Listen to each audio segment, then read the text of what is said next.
Presiden Kesengsan Partai United Democratic Party UDP wa met baleng do habagran shkilat partai kubor haga khat praterik urisau arajar arpulai. Uletho bawat lai kiladon kibalawan ban panik tiket na kebentah banikon election MP Shakalok Sabha na ka Shillong Parliamentary Seat na keseng UDP. Na nagalang keseng pat kampat syamya kadok karai halor kania. Ha kabede bagajing pan tiket banikon ya ke election Shakalok Sabha na keseng UDP. Lami lai teligi kerteng ke bagantop yau MLA barem kamaulai constituency uba proses di saukme MLA barem kanong thamai constituency uba Jamino Mautho badu Presiden barem kah Trap Youth Council uba Robert June Kharjarin uba met ba lengdo ulapan pau ya kejing sngokmen badon bun kibreu ku bukwa panikon yak election MP naga seng UDP. Ha kabedai bat ki election MDC ke banlong ha kasnam arhajar arpusau Presiden ke UDP uletho bakaseng kampat syemekarai ban ai tiket lain no tang ki MDC mentai ke belati kena ban yo ya ka tiket na kaseng san perthai ngisok ben bana kalian ke parti kita bun lagi bakwa ni kun ke parti UDP na ketika UDP dan dari kelai ke bakadu ke parti sesio ni no ban punya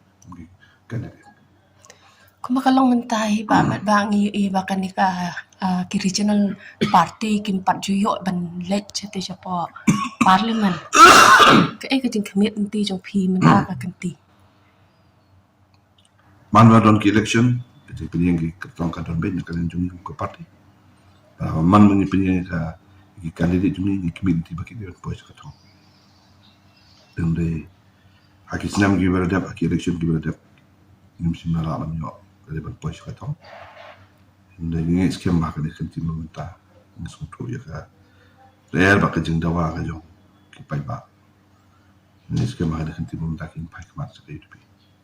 ba bai de berke election la don ki bro ki bala approach ye pila ne ye parti ba ki ko apne ko kata ka on implementan na yu ik media reports de kat bang bon ni lang sutla ni sukuman ba bon ki ko ban ile na UDP plan be tang boy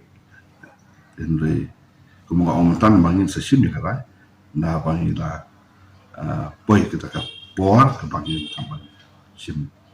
ya karai como eu ban kandidat ka parti ka jumlah